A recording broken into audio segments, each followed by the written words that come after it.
Почему он на русском говорит? Я вас не понимаю, где казахский? Слушай меня, умник. Пожалуйста, хотя бы на своем родном языке пиши без ошибок и ставь, пожалуйста, знаки препинания. Господи, это же твой родной язык. На своем родном языке писать с ошибками, это же позор, это просто непростительная ошибка.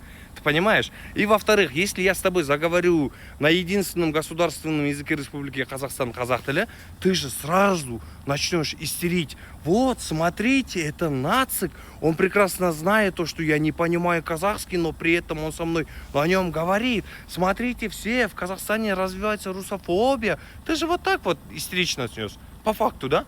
А если ты думаешь, что я свой родной язык не знаю, ты глубоко ошибаешься. Мен өзімнің ана тілімді білем, өзімнің ана тілімді жетік меңгергенмін. Мен өзімнің қазақ тілімде, яғни анамның сүтімен берілген тілде жақсы сөйлеймін. Сен бұндай әңгімеңді барда анау тілді менсінбейтіндерге, қазақша сөйлегісі келмейтін мәңгүрттерге барып айт, жарай ма?